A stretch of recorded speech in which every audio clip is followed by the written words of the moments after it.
Hello everyone, welcome to PW Only IS. I hope all of you are doing great. तो last video में हमने देखा था कि रीडिंग कॉम्प्रिहेंशन के रिगार्डिंग आपकी स्ट्रेटेजी क्या होनी चाहिए, how to attempt these, what are the mistakes you should avoid, क्या क्या गलतियां आपको अवॉइड करनी है, what is the best way to solve reading comprehension, right? Today what we will see is what are the types of questions or keywords you face जब आप reading comprehension के questions करते हो. अगर आप टाइम स्पीड डिस्टेंस के questions करते हो तो वहां पे different different types of questions है, राइट? सिमिलरली रीडिंग कॉम्प्रिहेंशन में भी there are different different types of questions based on the keywords in the question which they ask you. ठीक है, सो मोस्टली जो आप रीडिंग कॉम्प्रिहेंशन में division देखोगे those are these 6. क्या क्या? फर्स्ट टाइप का क्वेश्चन वो आपको पूछ सकता है what is the message, what is the message of the passage, right? This is what you face. Second, they can ask you crux of the passage. we'll see what are the meaning of these things, how they ask these question in the PYQs कैसे कैसे आते हैं इनसे, and how you should attempt these कि हमको इनको solve कैसे कैसे करना है. We will move to the elimination technique in the next video most probably. Today we will try to understand these words, right? Message हो गया, क्रक्स हो गया, इंफॉर्मेशन बेस्ड पैसेज क्वेश्चंस कौन से होते हैं जो हम स्कूल में करते थे कि हमको पैसेज में कुछ इंफॉर्मेशन दी है, उसमें से हमको एक्सट्रैक्ट करनी है कुछ स्पेसिफिक इंफॉर्मेशन जो क्वेश्चन में पूछी है. These are on the easier side. क्यों? आपको बेसिकली पैसेज पढ़ना है, पैसेज से स्पेसिफिक इंफॉर्मेशन फेच करनी है, right? Others are implication, right? आपने देखा होगा व्हाट आर द रैशनल और what are the implication based on the passage, right? Inferences के questions आपने देखे हैं. What is the inference you can make out of the information given in the passage? Similarly, the most important assumptions, right? तो आप ये 6 category में divide कर सकते हो रीडिंग कॉम्प्रिहेंशन के क्वेश्चंस के. Now this is the distribution of question in all these 6 different types of question for the last 5 years. अगर आप देखोगे तो यूपीएससी हर साल क्या करता है, एक सेक्शन एक टाइप ऑफ क्वेश्चंस के मेजोरिटी क्वेश्चंस देता है. जैसे आप अगर देखोगे 22 में 17 questions were out of from information based questions. आप अगर लास्ट ईयर देखोगे 11 questions were from assumptions. Similarly 2020 में भी, राइट? सिमिलरली 21 में भी. तो assumption is one of the sections जहां से हर बार मेजोरिटी ऑफ द क्वेश्चंस आ रहे हैं. Similarly if you see this message based question 23 में आपको डिफिकल्टी लेवल उन्होंने क्वांट और रीजनिंग का बढ़ा दिया था, तो they decrease the difficulty level in reading comprehension. वहां पे आपको इजियर टाइप्स ऑफ क्वेश्चंस दिए थे. Whenever you go from this to this आपका थोड़ा सा डिफिकल्टी लेवल क्वेश्चन का ट्रिकी होता जाता है. जैसे जैसे आप इन्फेरेंसेस और assumptions में जाओगे, जहां पे will see what all these are, जहां पे आपको थोड़ा सा beyond the passage analytical analysis करके फिर आंसर करना होता है. Those becomes a bit tricky. उनको कैसे सॉल्व करना है, how to eliminate options so that हमारी probability of getting the right answer बढ़ जाए. We will all see those, right? So this is the distribution. You can expect कि similar types of distribution आपको इस साल भी पेपर में मिले और आगे वाले पेपर में भी. If you see all these are 27 almost, right? तो हर साल we are getting at least 27 questions from reading comprehension. Before we move to what are these type keywords and हमको इनको आइडेंटिफाई कैसे करना है, कैसे सॉल्व करना है, let me tell you about the national scholarship admission test, right? So what is this? तो through this test आप क्या कर सकते हो, there is a pool of 2.5 crore, right? आप उस स्कॉलरशिप में से अपने लिए स्कॉलरशिप ले सकते हो, right? You can get up to 90% scholarship. Okay, the paper is on 23rd March. Both mediums, online भी है ऑफलाइन भी है, राइट? एंड ऑफलाइन में दीज आर दी सेंटर्स. अगर आपको करोल बाग, मुखर्जी नगर, लखनऊ, पटना, जयपुर, इंदौर, प्रयागराज में है तो आप लोग यहां जाके ये पेपर्स दे सकते हैं. Okay, you can register for this test on the PW app and on also on the website only IS की. आप वेबसाइट पे जाके भी इसके लिए रजिस्टर कर सकते हैं, right? So now what we will do is हम एक एक टाइप ऑफ कीवर्ड या जो क्वेश्चन में कीवर्ड आता है, राइट, उसके थ्रू देखेंगे कि क्वेश्चंस में डिफरेंस क्या आता है. क्यों? अगर मैसेज का क्वेश्चन है तो we will search for a different thing in the passage, right? Assumption का क्वेश्चन है तो we will have to search different things, right? जो वर्ड क्वेश्चन में दिया हुआ है उसके बेसिस पे हमको स्कैन करना होता है पैसेज को, राइट? तो पहले तो मतलब पता होना चाहिए इन सबका. So let's start with the first thing, message of the passage based questions क्या होते हैं, राइट? तो the message of the passage is the central theme lesson और key takeaway the author wants to convey. मतलब जब लिखते time एक passage का मेन थीम होगा, राइट? वो क्या है? That is the message of the passage. तो हमको जब भी मैसेज ऑफ द पैसेज पूछे क्वेश्चन में, तो हमको क्या ढूंढना है? Central theme, central idea, right? It is broader than a simple fact or inference and represent the underlying purpose of the passage. Broader क्यों बोल रहे हैं? There is one more question. Crux, right? तो मैसेज और crux दोनों central idea main argument से ही related है, लेकिन दोनों में थोड़ा सा माइन्यूट डिफरेंस होता है। क्या? मैं जब क्रक्स आपको बताऊंगा इसके बाद, then I will tell you with an example कि मैसेज होता तो क्या मैसेज होता, एंड अगर क्रक्स पूछा होता तो क्या पूछा होता, राइट? तो सिंपल डेफिनेशन अगर मैसेज के क्वेश्चंस के लिए आपको देखनी है तो क्या करना है? The core idea that the author wants reader to remember. अगर एक एग्जांपल देखें, for example if this is the small passage, over the past decade deforestation had led to habitat destruction, loss of biodiversity and increased carbon emissions, right? So one of the possible message of this passage can be protecting forest is crucial for maintaining ecological balance. तो अगर इस type का passage दिया हो, this is only a line, right? अगर इस type की 2-3 line दी है तो this is one of the possible messages, right? ये एग्जांपल मैं आपको क्यों दिखा रहा हूं कि अगर आपको इस तरीके के क्वेश्चंस मिले तो आपको इस तरीके के स्टेटमेंट्स ढूंढने हैं इन दी आंसर। ओके, चलो, right? So what to do when you face the questions based on message? तो आपको सबसे पहले क्या करना है? Summarise the passage in one sentence, right? Mark the important points in the passage. उसके बाद what you have to try is, आपको करना क्या है? Look for a title for the passage. कि अगर मैंने ये पूरा पैसेज पढ़ा है, सपोज डिफॉरेस्टेशन के ऊपर है, इट्स बैड इफेक्ट्स के बारे में है, तो अब मैं इसका टाइटल क्या दे सकता हूं, right? And that title should incorporate both the sides of the passage. अगर पॉजिटिव साइड्स डिस्कस्ड है, नेगेटिव साइड्स डिस्कस्ड है, तो जो टाइटल होगा दैट शुड बी सच कि वो दोनों साइड्स को रिप्रेजेंट कर रहा हो। आप ऐसा नहीं कर सकते एक पैसेज पढ़ के कि एक स्पेसिफिक एग्जांपल के बेसिस पे टाइटल बना दो, राइट? वो तो एक स्पेसिफिक पॉइंट के ऊपर टाइटल हुआ, आपको पूरे पैसेज के लिए एक टाइटल लिखना है। तो अगर पॉजिटिव और नेगेटिव साइड्स दोनों डिस्कस्ड है इन दी पैसेज, आपने देखा होगा कि कुछ भी पैसेज में पहले ऑल दी बैड साइड्स बताई, सपोज कि इकोनॉमिक डिसीजंस ऑफ इंडिया की वजह से क्या क्या खराब हो रहा है, राइट? उसके बाद हाउएवर के बाद द पैसेज चेंज और वो पॉजिटिव साइड्स बताता है, लेकिन कंट्री में कुछ कुछ अच्छा भी हो।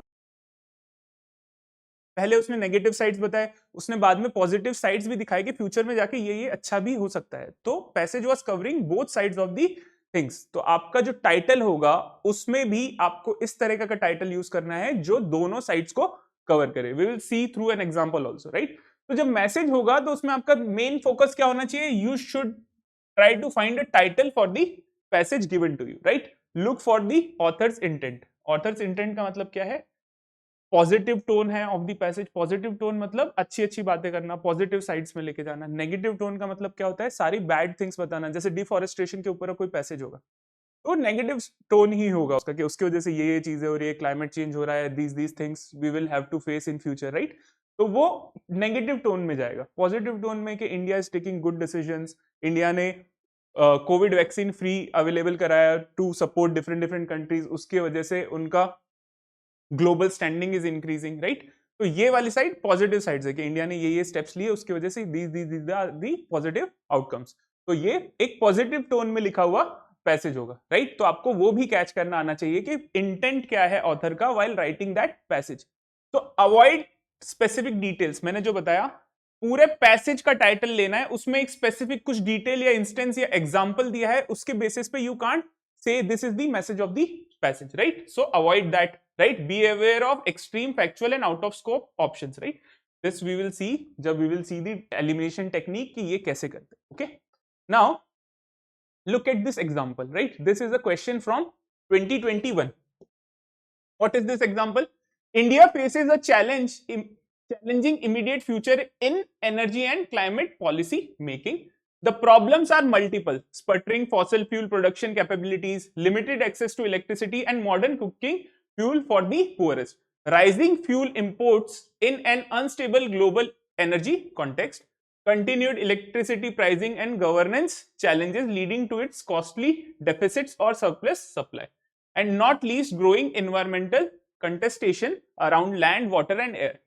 राइट? यहां तक they are discussing all the problems that India is facing in energy and climate policy making, right? But यहां पे देखो, but all is not bleak, तो focus on these things, but all is not bleak मतलब यहां पे the author will change the tone, right? कि पहले पूरे नेगेटिव्स की बात की, after this what he is saying, but all is not bleak, growing energy efficiency programmes, integrated urbanization and transport policy discussions, inroads to enhancing energy access and security, and bold renewable energy initiatives, even if not fully conceptualized, suggest that promise of transformation, right? तो एक hopeful future की तरफ बातें हो रही है, right? तो अब इस पैसेज में दोनों बातें की गई। अब आपको पूछा है which of the following statement best reflect the critical message conveyed. तो जो मैसेज होगा इस पैसेज का, दैट विल कवर, वो टाइटल अगर आप ढूंढोगे, that will cover the both sides of the passage. Okay, elimination technique में आपको मैं ये भी बताऊंगा, आप इसमें से दो ऑप्शंस तो आउटराइटली हटा सकते हो। कौन कौन से? India's energy and climate policy is heavily tuned in sustainable development goals. Sustainable development goals के ऊपर कुछ बात हुई है? नहीं। So we can't comment on this, this can't be the main idea of the passage. क्यों? इसके बारे में कोई बात नहीं हुई पैसेज में, right? Similarly, India's energy decision making process is straightforward, supply oriented and ignores the demand side. ऐसा कोई क्लेम है? No such claim. तो ये भी नहीं हो सकता, राइट? बिकॉज ये तो पैसेज में डिस्कस ही नहीं उस टाइप की चीज। तो आप इन दोनों ऑप्शंस को तो एलिमिनेट कर सकते हो। Now what are you left with? You are left with India's energy decision making process is more complex and is ever interconnected, जो कि दोनों साइड को कवर कर रहा है। Now see, देखो, India's energy and climate actions are not compatible with the broader social, economic and environmental goals. This only shows the negative side, right? मैंने क्या बोला, जब आपका मैसेज का क्वेश्चन है तो वो ओवरऑल पैसेज को कवर करना चाहिए वो टाइटल, राइट? इस केस में वो हो नहीं रहा सी ऑप्शन में, तो सी भी हमारा ऑप्शन नहीं हो सकता। In such cases best thing is moderate option के लिए जाना चाहिए, right? So India's energy decision making process is more complex, complexity है क्योंकि प्रॉब्लम्स भी है, we are doing initiatives also and we are dependent on other countries also for supplies and all, right?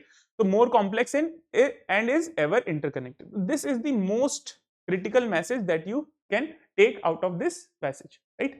बाकी ये जो eliminate किया है मैंने option 2 and option 4, that I will discuss in detail in the next video, कि how you can use 5 techniques, right, beyond the scope of the passage, contextually wrong options, extreme options, and उसके basis पे आप कैसे कैसे eliminate कर सकते हो options को, right? तो डोंट वरी, वो तो हम डिटेल में कवर करने वाले हैं। Today your focus should be to understand these words, इनका मतलब क्या है। मैसेज आपको समझ में आया? Next is crux. Crux based questions क्या होते हैं? So crux is the central idea और most important take away from the passage, right? तो it's what the author wants the reader to understand after reading, right? It is not just the summary. Summary क्या होता है? Summary वाली चीज is the message. यहां पे it's not the summary but the essence of the argument. किस तरीके से? सपोज फॉर एग्जांपल मैं आपको मैसेज और क्रक्स में डिफरेंस समझाने के लिए एक एग्जांपल लेता हूं। एक पैसेज है सस्टेनेबल प्रैक्टिसेस पे, ठीक है? How it can lead to cleaner future, right? तो एक मैसेज का एक जो ऑप्शन हो सकता है, that can be sustainable initiatives और actions can lead to a cleaner future, right? ये हो सकता है आपका मैसेज। क्यों? ये क्या कर रहा है? एक तो सस्टेनेबिलिटी को भी डिस्कस कर रहा है एंड उसका आउटकम क्या हो सकता है वो भी डिस्कस कर रहा है, जो कि पूरे पैसेज में डिस्कस था। लेकिन क्रक्स अगर मेरे को बोलना है तो वो क्या आएगा? क्रक्स क्या होगा? Importance of sustainable practices, right? कि मेन आइडिया क्या है कि सस्टेनेबल प्रैक्टिसेस के ऊपर बात हो रही है, दैट इज द क्रक्स। उसका आउटकम और ऐड कर दोगे, उसके एग्जांपल्स को भी इंक्लूड कर लोगे, that will give you the message of the overall passage. तो ये स्लाइड सा डिफरेंस होता है दोनों में, ठीक है? सो क्रक्स के केस में in simple words what you can try to find is what is the passage fundamentally about। यहां पे आपका फोकस होना चाहिए कि अगर सस्टेनेबल प्रैक्टिसेस के ऊपर है तो that is the main point कि इंपॉर्टेंस ऑफ सस्टेनेबल प्रैक्टिसेस के ऊपर बात हो रही है।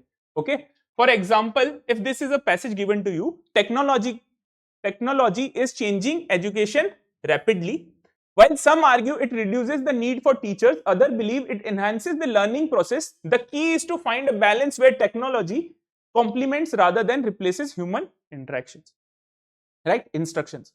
So one of the possible crux for this can be technology should complement, not replace traditional teaching, right? So the main idea, the essence of this is that technology should complement the traditional teaching methods and not completely replace them. Okay? Suppose, let's see more examples. This is the passage given to you. With the rise of online learning platforms, students have more flexibility in how they acquire knowledge. However, face-to-face interaction with teachers and peers play a crucial role in developing critical thinking and soft skills. A blended approach combining digital and traditional methods seem to be the most effective way forward. जैसे अभी last passage था उसी तरह का कुछ है. So if you read this passage, what I am trying to convey is you should ignore these types of crux. क्या कि online learning is better than classroom learning, right? ये बेटर जो है, you can't say this based on the passage, और उस तरह का कुछ कंपैरिजन करने का वो ट्राई भी नहीं कर रहे हैं. I have also written the reason to extreme ignores balance, right? Also student should use technology for studying, to weigh misses की comparison, right? The comparison is between the technological interventions in education and traditional methods, right? So a mix of online and traditional learning is the best approach. So this is what you can use as a crux if this is the passage, right? तो ये comparison आप कर पाओ कि कौन सी चीज को आपको इग्नोर करना है, किस किस तरह के एग्जांपल्स आपको इग्नोर करना है और क्या सेलेक्ट करना है, इसीलिए I have kept this example for you, right? एक और देखते हैं, चलो, ठीक है? Then will move to the PYQ.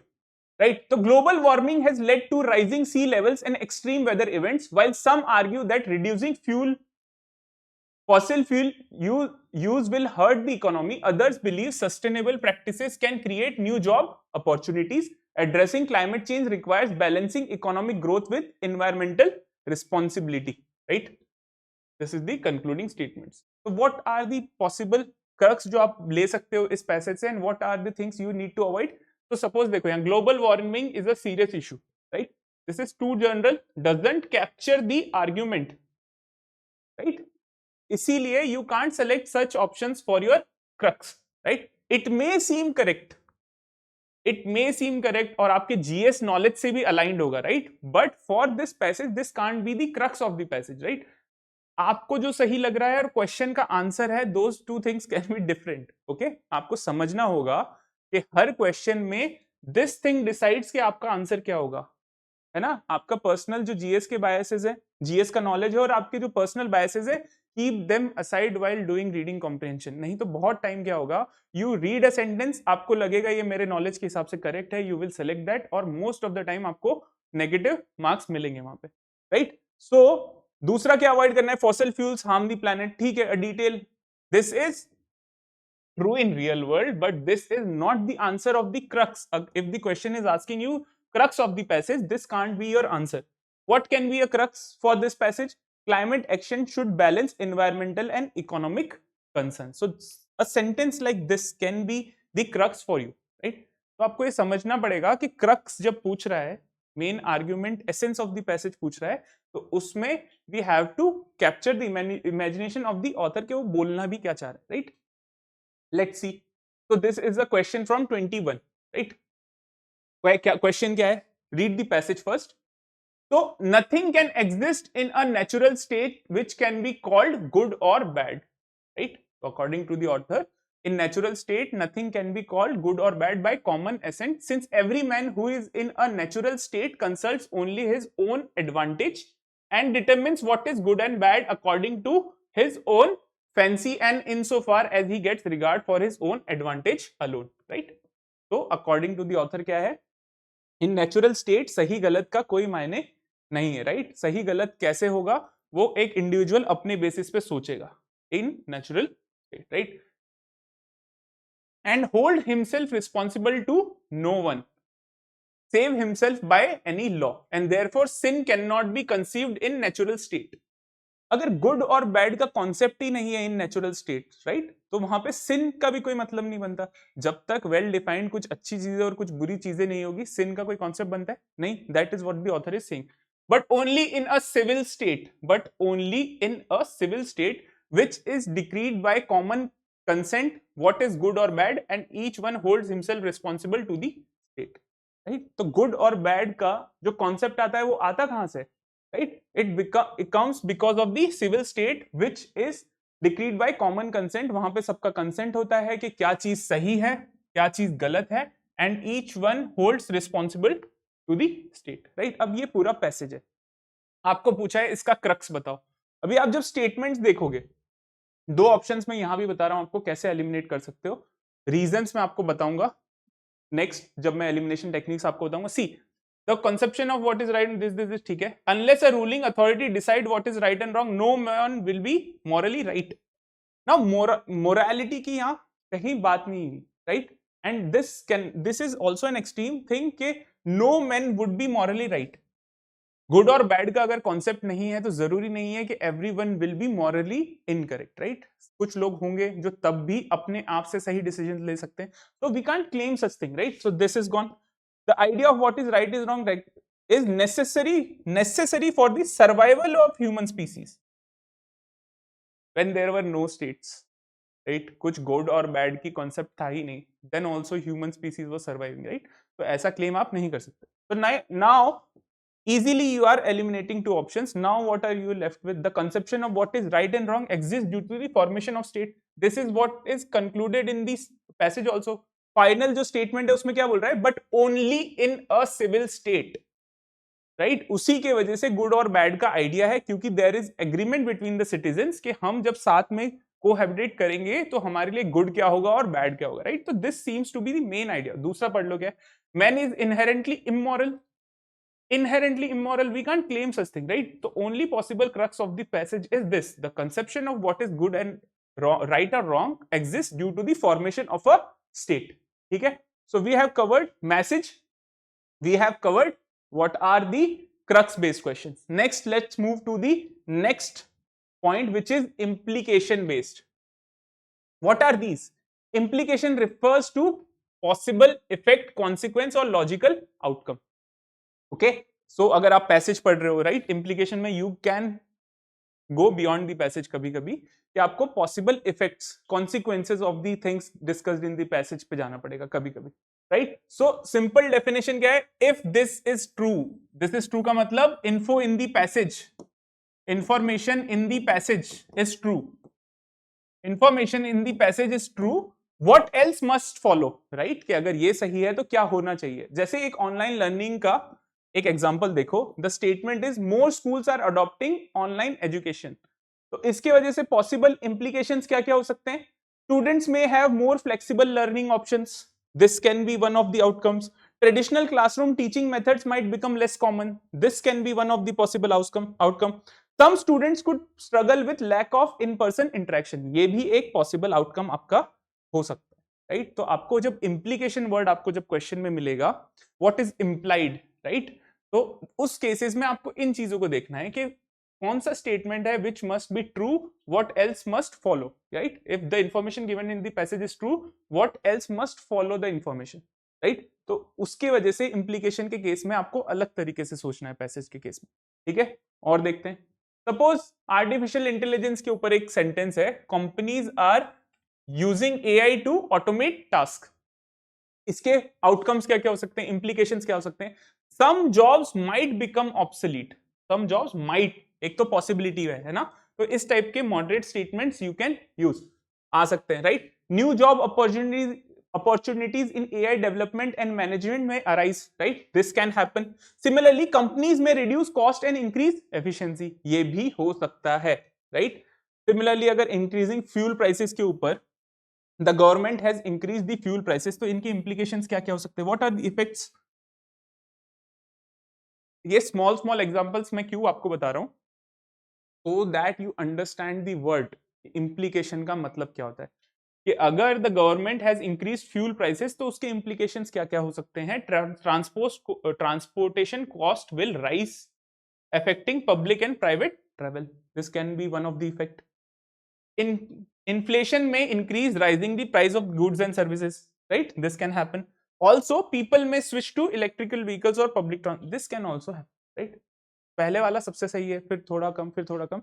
So this is how you can think of the implications, right? So what you have to do when you face this implication based questions, first thing you should do is identify the main idea और fact, वो तो हर बार करना है, मैंने उसको arrange भी वैसे ही किया है। First you should understand the message of the passage, वो पढ़ पाओगे, मेन आर्ग्यूमेंट कैच करोगे, क्रक्स आएगा, ठीक है, वो अगर पता होगा तो ही उसके इंप्लीकेशन, इन्फेरेंसेस और अजम्पशंस पे जा पाओगे, राइट। तो आपका भी तरीका जब आप स्टार्ट करते हो reading comprehension should be this, पहले catch the main idea, message वाले क्वेश्चन सॉल्व करना चालू करो। When you are comfortable with those then move to these questions, implication, inference, assumption, जहां पे आपको थोड़ा ज्यादा दिमाग लगा के पैसेज के बाहर का सोचना पड़ेगा। जब तक आप पैसेज का मेन आइडिया कैच नहीं कर पाओगे आप इन क्वेश्चंस को आसानी से टैकल नहीं कर पाओगे, राइट।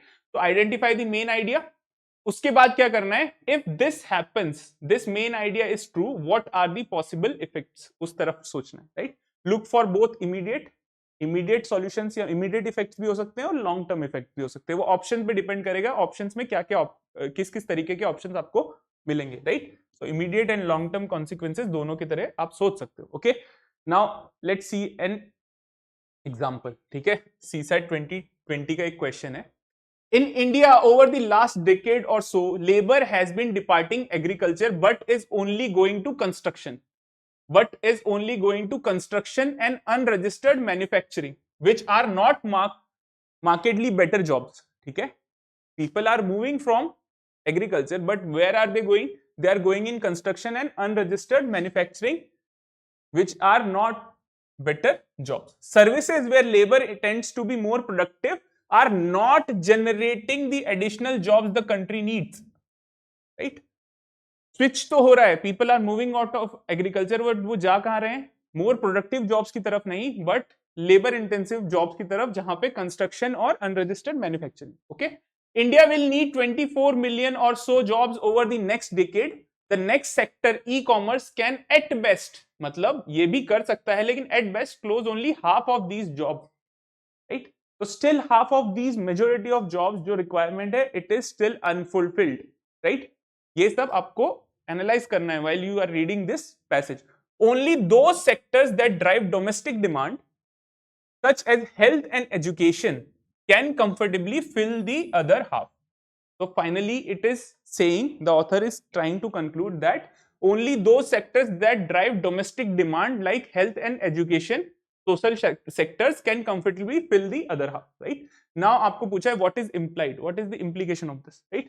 क्या करना चाहिए या फिर क्या आउटकम्स हो सकते हैं। तो ऑप्शंस में देखो, the working conditions in construction and unregistered manufacturing needs to be improved is the passage, right, talking about this कि कंस्ट्रक्शन में आपकी जो काम करने की जगह है वो रिस्की है, वो ठीक करनी चाहिए। या फिर पैसेज क्या इंप्लाई करना चाह रहा है, पैसेज ये इंप्लाई करना चाह रहा है कि हमारे एग्रीकल्चर से लोग शिफ्ट तो हो रहे हैं but there are not productive jobs, ठीक है, ज्यादा दूर लोग लेबर इंटेंसिव जगह जहां पे मैन्युफैक्चरिंग और आपको कंस्ट्रक्शन में लोग जा रहे हैं, राइट। उसके बाद जो बच रहे हैं ई कॉमर्स थोड़े थोड़े कंज्यूम कर सकता है, लेकिन still what author thinks is कि आप जो सोशल सेक्टर्स हैं, हेल्थ एंड एजुकेशन, वहां पे लोगों को कंज्यूम कर सकते हो, एम्प्लॉयमेंट वहां पे दे सकते हो, है ना। तो मेन आइडिया ये तो है नहीं, या ऐसा कुछ तो सबसे ज्यादा इंपॉर्टेंट इसको पढ़ने के बाद आपके दिमाग में सबसे पहली चीज ये तो नहीं आएगी कि यार कंस्ट्रक्शन और अनरजिस्टर्ड मैन्युफैक्चरिंग को इंप्रूव करना है, नहीं, ठीक है। Increase service sector has been reducing the problem of unemployment, this is wrong, right. आप देखो पैसेज में ही आपको बोला है कि not generating the additional job the country needs, तो ये तो हो नहीं रहा है, तो these options are gone, right. Strong measures need to be taken to reduce the rural to urban migration of labour, यहां माइग्रेशन ऑफ लेबर की बात हो रही है, नहीं, राइट, तो वो भी इंप्लीकेशन नहीं है इसका। What is left, increase social sector spending is imperative for large scale job creation, right. आप अगर देखोगे तो लास्ट सेंटेंस जो कंक्लूडिंग स्टेटमेंट है वहां पे भी एजुकेशन और हेल्थ सेक्टर की बात हो रही है, राइट, सोशल सेक्टर की, राइट। वहां पे स्पेंडिंग बढ़ानी पड़ेगी to create large scale job creation, यही तो मेन आइडिया है। This is implied, this is the step that the government और the private sector should take to generate more jobs, so this is the best implied thing from the passage. तो आपको implication के case में इसके क्या consequences हैं, right, कि ये हमारी प्रॉब्लम है पूरी हमने डिस्कस की, उसके बेस पे अब क्या होना चाहिए, तो this is what should be done, ठीक है। इंप्लीकेशन हो गया, let's move to the next important term which is inference. तो इन्फेरेंस बेस्ड क्वेश्चंस क्या होते हैं, inference based questions, and inference is a logical conclusion, right. अब एक्सप्लिसिटली इम्प्लिसिटली समझ लो क्या होता है। Explicitly given in the passage का मतलब होता है कि सारी की सारी इंफॉर्मेशन जो आपको क्वेश्चन के लिए आंसर वो वहां पे मिली है। जैसे आप मैसेज क्रक्स ढूंढते हो, राइट, तो उस केस में या इन्फॉर्मेशन ढूंढते हो, उसमें आपको एक्सप्लिसिटली जो पैसेज में दिया हुआ है उसी के ऊपर काम करना है, उसी में जो इन्फॉर्मेशन दी होगी वहां से आपके आंसर्स आ जाएंगे। लेकिन एक्सप्लिसिट इम्प्लिसिटली सोचने का मतलब क्या हुआ, जब आप इंप्लीकेशन, इन्फेरेंस, अजम्पशन के क्वेश्चंस करते हो, उस केस में जरूरी नहीं है, and in most of the cases नहीं होगा कि पैसेज में आपको डायरेक्टली वो स्टेटमेंट्स या वो इंफॉर्मेशन मिल जाए। आपको थोड़ा सा एनालिसिस करने के बाद सोचना पड़ेगा कि हाँ इसके इंप्लीकेशंस ये हो सकते हैं। सिमिलरली लॉजिकल कंक्लूजन ये हो सकते हैं from the information given in the passage, कि पैसेज में मुझे ये इंफॉर्मेशन दी है, उसके बेसिस पे मैं ये लॉजिकली कंक्लूड कर सकता हूं, कंक्लूजन ये निकाल सकता हूं। तो इन्फेरेंस का मतलब होता है कि जो इन्फॉर्मेशन पैसेज में है उसके बेसिस पे आप एक लॉजिकल कंक्लूजन क्या फाइंड कर सकते हो, राइट। तो inference is a logical conclusion drawn from the given information. Unlike direct statements, inferences are not explicitly stated, मैंने अभी बताया आपको, but can be reasonably assumed based on the facts given in the passage. So try reading between the lines to figure out what is the author suggesting, what are the conclusions he wants you to make from the information given in the passage, है ना। पढ़ने के बाद कुछ conclusions निकालने चाहिए, right, उनके बारे में बात हो रही है। अगर एग्जांपल्स देखो तो क्या है, suppose a statement is given, the stress streets are wet and people are carrying umbrellas, right. अब ऐसा पैसेज आपको यूपीएससी देगा नहीं, this is just for an example so that you understand कि इन्फेरेंस का मतलब क्या होता है। अगर अभी स्ट्रीट्स रोड्स गीली है और पीपल आर कैरिंग अम्ब्रेलाज, तो उसके बेसिस पे आप क्या कंक्लूजन निकाल सकते हो, इट हैज रेन्ड रिसेंटली और इज करेंटली रेनिंग। तो इस टाइप की चीज आपको सोचनी होती है इन्फेरेंस, राइट। तो ये वर्ड को समझाने के लिए मैंने ये छोटे से एग्जांपल्स यहाँ पे रखे हैं, सो दैट आपकी ये जो वर्ड की अंडरस्टैंडिंग है वो बेटर हो जाए, ओके। दूसरा देखो, Rahul is yawning repeatedly and rubbing his eyes during class. अगर ये हो रहा है, क्लास में कोई बैठा है, ठीक है, बार बार यॉन कर रहा है और आंखें मीच रहा है, राइट, तो उसका मतलब क्या हुआ, उसका मतलब यही हुआ कि Rahul is feeling sleepy and didn't get enough rest, ठीक है। तो आपको इस तरीके से सोचना है। नाउ पैसेज में आपको ये सब बातें नहीं मिलेगी, पैसेज में आपको climate change, right, social issues के बारे में मिलेगा, इकोनॉमी के ऊपर पैसेजेस मिलेंगे, फिलोसॉफिकल पैसेज मिलेंगे, तो उसके भी आपको कंक्लूजन इसी तरीके से ढूंढना है कि अब this is the information given which is true, तो इसकी बेसिस पे मैं क्या क्या कंक्लूजन निकाल सकता हूँ, राइट। उसमें एलिमिनेशन कैसे करना है ऑप्शंस का, वो तो we will discuss in detail कि कैसे कैसे कर सकते हो। बाकी एक जो लास्ट में दो ऑप्शन तो एलिमिनेट हो जाते हैं, दो जो बचते हैं उसमें फिर आपको ये चीज अप्लाई करनी पड़ेगी कि अच्छा अब मुझे इन्फेरेंस ढूंढना है, तो मैं लॉजिकल कंक्लूजन की तरफ में जाऊंगा। दो स्टेटमेंट्स में से एक में को जो ज्यादा सही लगेगा कि this is the better conclusion for the passage, मैं वो सेलेक्ट करूंगा, ओके। चलो नेक्स्ट देखो, एक और एग्जांपल देखो, many small businesses have shut down and employment has risen significantly. अगर ये हुआ है, राइट, ये कब कब होता है, तो what are the inferences you can make, the economy is going through a downturn और रिसेशन, राइट। अभी अमेरिका में बात हो रही है ना रिसेशन की, उससे क्या क्या इफेक्ट्स हो सकते हैं, these are the effects you can see कि many small businesses can shut down और अनएम्प्लॉयमेंट राइज हो सकती है, ओके। तो what you have to do when you say कि ये इन्फेरेंस का क्वेश्चन आ गया मेरे पास, तो आपको करना क्या है, identify what is directly stated in the passage. जो मेन आइडिया होगा, मैसेज होगा, पूरा इंफॉर्मेशन, वो तो आपको हर बार ही देखना है, मेन पॉइंट्स को मार्क करके यू हैव टू सी क्या दिया हुआ है। उसके बाद क्या करना है, लुक फॉर इंप्लाइड मीनिंग, इसका मतलब क्या हो सकता है, and logical conclusions, right? Ensure the inference is based only on the information given in the passage and not your personal opinions, right? जो भी आप कंक्लूजन निकाल रहे हो that should be aligned with the information given in the passage. आप खुद से कुछ अज्यूम करके नहीं कर सकते, आपके जीएस के नॉलेज के बेसिस पे अगर कुछ करेक्ट है वो कंक्लूजन आपको डिराइव नहीं करना है, ठीक है, ठीक है। अगर पैसेज बोलता है कि sun rises from the north, तो उस पैसेज के लिए, उस क्वेश्चन के लिए वो करेक्ट है, वही चीज लेके हमको चलनी है एंड तक, ओके। चलो तो लेट्स सी सम एग्जांपल्स, अभी छोटे छोटे से एग्जांपल्स हैं। अगर library has added a silence please sign and a librarian is regularly reminding visitors to stay quiet, तो इसके इन्फेरेंसेस क्या हो सकते हैं, लाइब्रेरी वाज प्रीवियसली नॉइसी, यार ये हो सकता है, library dislike talking, right, library will close soon, no such thing, visitors are not allowed inside, right, so this is what you have to find, right. I know these are very easy examples, but these words हैं, ये समझ में आए. ठीक है, types of question समझोगे तभी तो समझोगे कि उनको अटेम्प्ट कैसे करना है, जाके कैसे कैसे टेक्निक्स लगा के आपको बेस्ट ऑप्शन पे जाना है. तो पहले उसकी अंडरस्टैंडिंग के लिए these examples are necessary कि अगर ये दिया हुआ है तो this is the inference which I can infer. Similarly, jobs have stopped. John has stopped eating junk food, started exercising daily, and follow a strict sleep schedule. What is the following logical inference you can make out of this, right? So यहाँ पे देखो क्या क्या दिया है. John dislikes all types of foods. ये तो reason नहीं है, राइट, क्योंकि उसके और भी मीनिंग्स है. एक्सरसाइज कर रहा है, स्लीप शेड्यूल सही किया है. John was never overweight. We can't claim this कि ओवरवेट है कि लीन है, राइट. तो एक लीन पर्सन भी this things can started by him also. John has been forced to follow these habits. Force की कहीं बात है, no, right. John is trying to adopt a healthier lifestyle. So this can be one of the inference.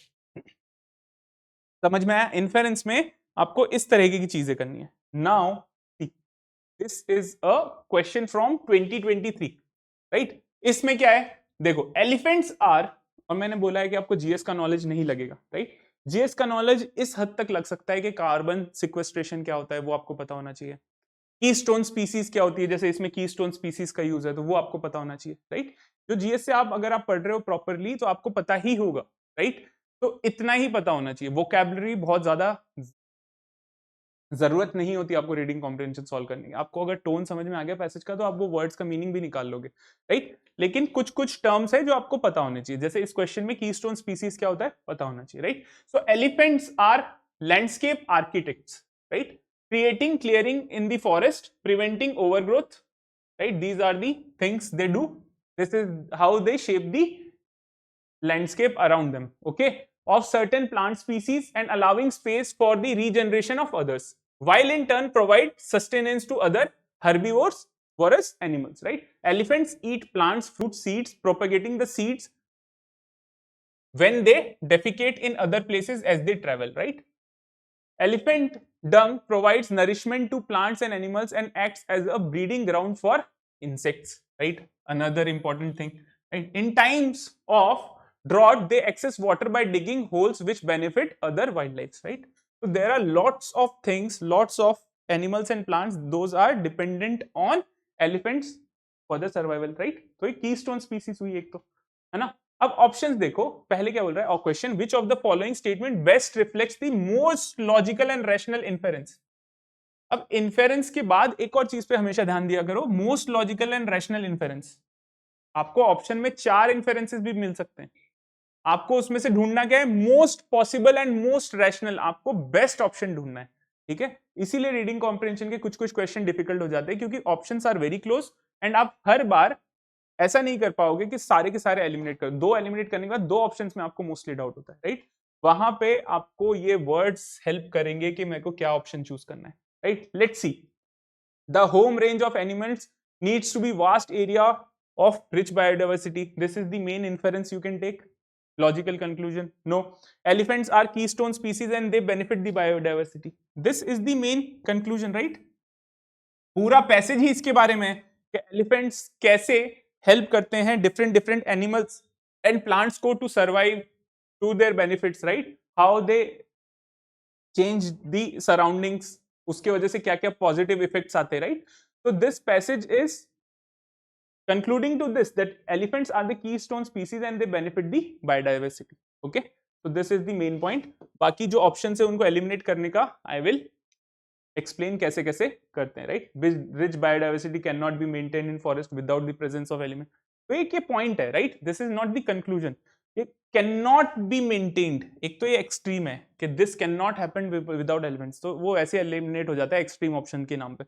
Elephants are capable of regenerating forest with species as per their requirement, या फिर उनके वहां होने से ये सब चीजें होती है, राइट. अब वो चल रहा है, राइट. तो एज पर देयर रिक्वायरमेंट नहीं कर रहे हैं, वो चलने की वजह से चीजें हो रही है, राइट. दोनों में बहुत बड़ा डिफरेंस होता है. The home range of elements needs to be vast area of rich diversity. ये लॉजिकल कंक्लूजन हो सकता है, no. So the best possible thing is conclude जो आप कर सकते हो पूरा पैसेज पढ़ने के बाद, elephants are the keystone species and they benefit the biodiversity, right. Now the most important, जो अभी आ रहे हैं recently questions. And the last word you need to understand क्या, दैट इज द अजम्पशन।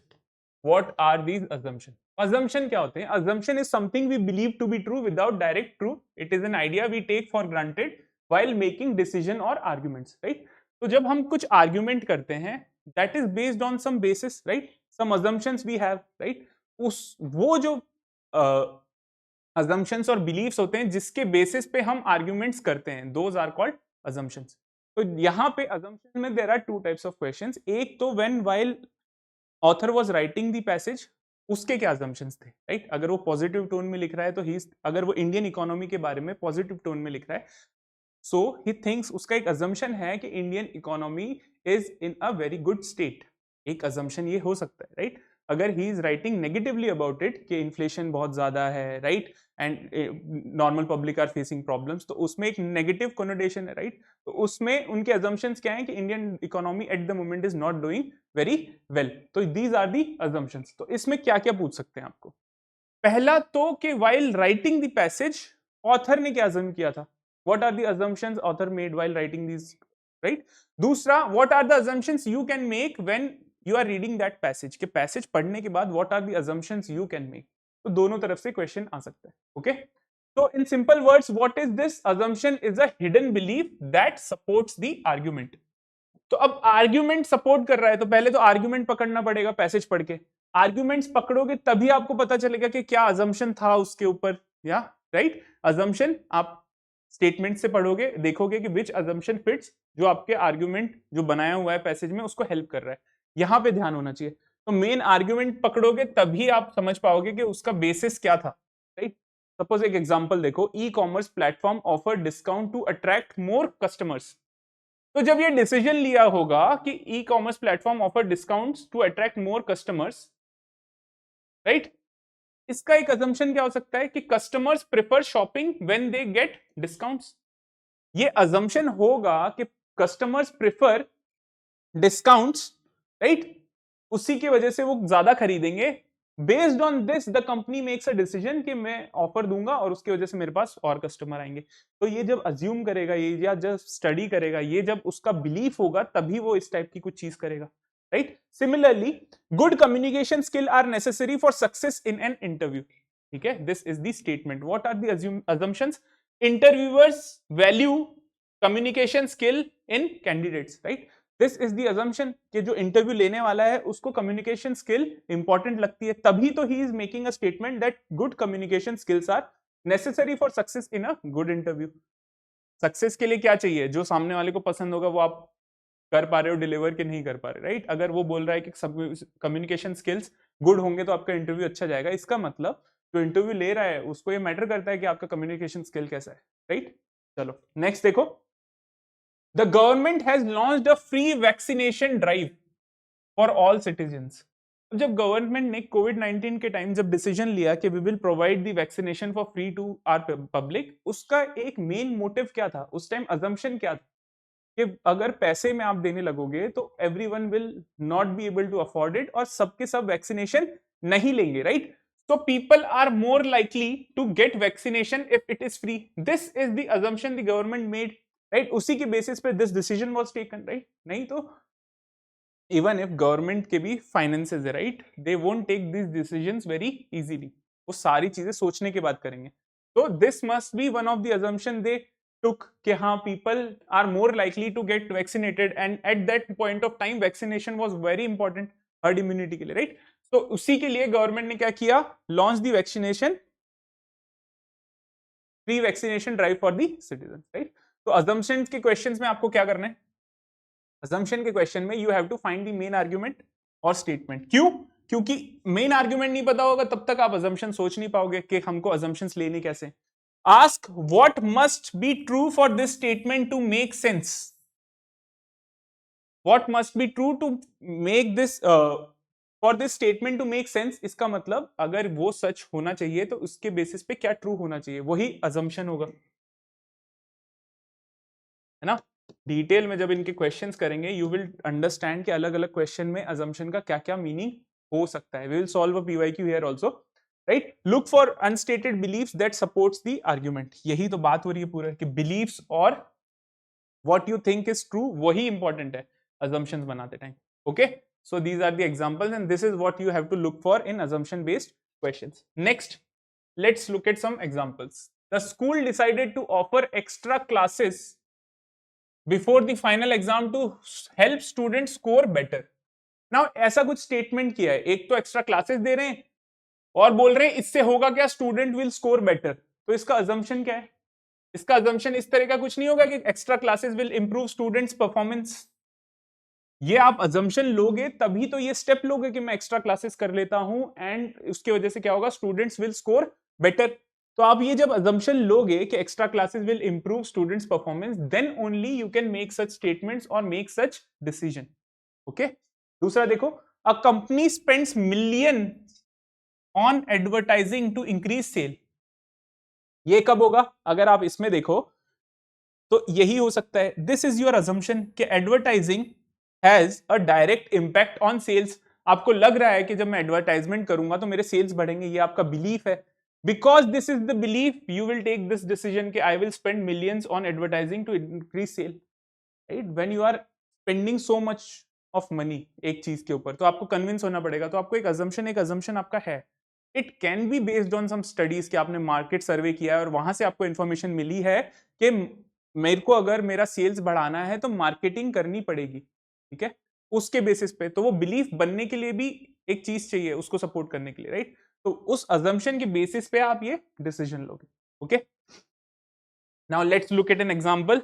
एक पीवाईक्यू देखते हैं and then we will finish this session. So here if you see this is a question from 23।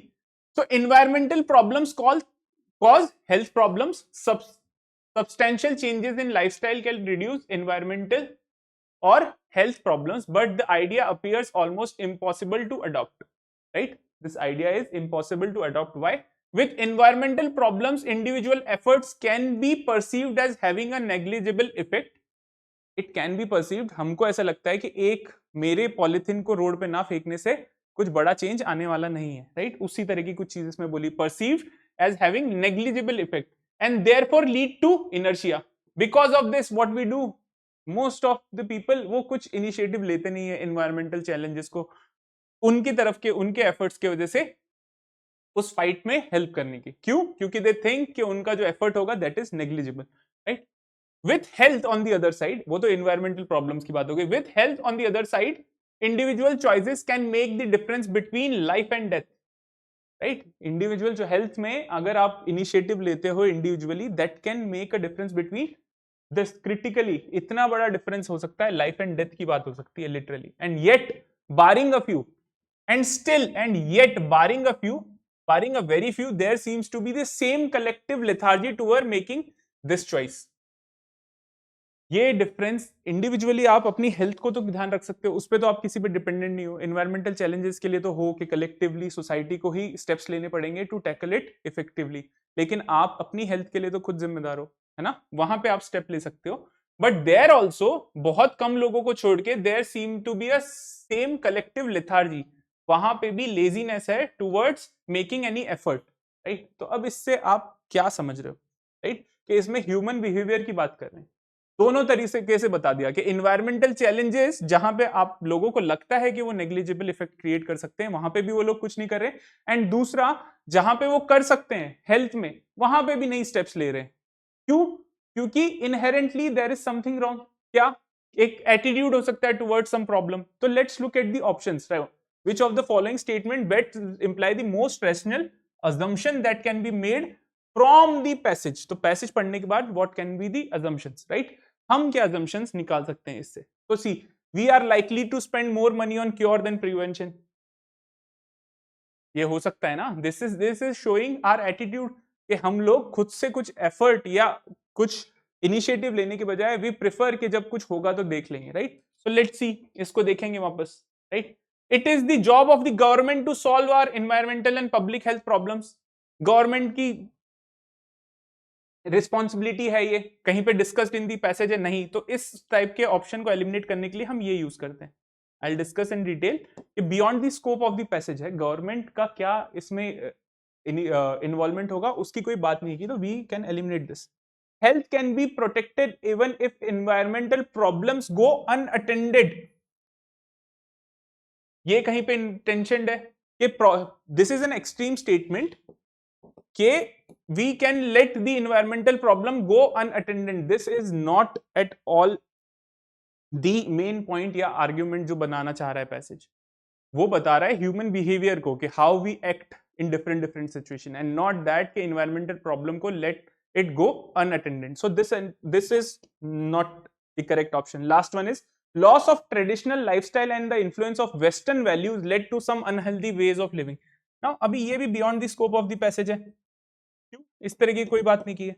So after eliminating these options, ये this is a trailer कि eliminate करते कैसे हैं। I can eliminate these statements based on these logics and I will be left with this. We are likely to spend more money on cure than precaution. This is the assumption we can make from the given information in the passage. ठीक है, तो ये सारे आपको words हैं जिनको ध्यान रखना है when you are facing the reading comprehension section. इसके बेसिस पे डिसाइड होता है कि आपको पैसेज में से क्या निकालना है और आपको पैसेज में से क्या सर्च करना है, राइट? इसीलिए इन वर्ड्स की understanding is very important. Okay, तो this is where we can connect. If you have any problem, आपको कुछ भी डाउट है रिगार्डिंग द डिस्कशन, या फिर if you have any suggestions you can connect with me here on this telegram channel. Okay, so what we have discussed today, सारे के सारे जो मेन कीवर्ड्स आपके क्वेश्चंस में होते हैं, मैसेज, क्रक्स, इन्फो, तो आपको डायरेक्टली क्वेश्चंस के through he I will show, है ना, उसमें कुछ होता ही नहीं है, इंफॉर्मेशन फेच करनी होती है फ्रॉम द पैसेज जो दिया हुआ है उसके बेसिस पे। Then we move to implications, then inferences, and in the end assumptions. Okay, we have solved one PYQ of each, right?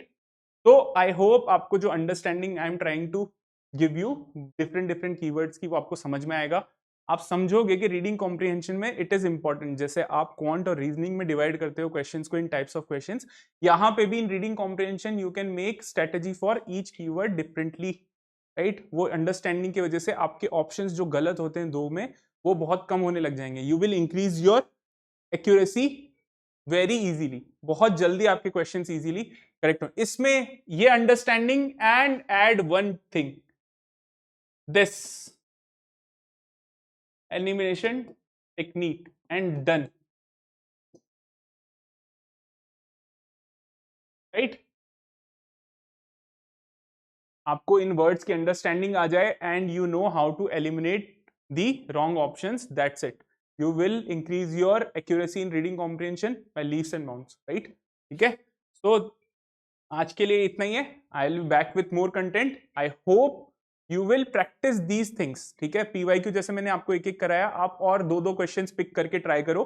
Also comment करके मुझे बताओ what else you need in reading comprehension. Okay, reading comprehension में we will solve these types of questions with examples, PYQs in detail, elimination technique सीखने के बाद। What else you want me to make for you कि reading comprehension आपके लिए और ज्यादा easy हो जाए इस बार या जब भी आप पेपर देने वाले। Okay, so I hope you will find this discussion helpful. I will be back with more content soon. Thank you.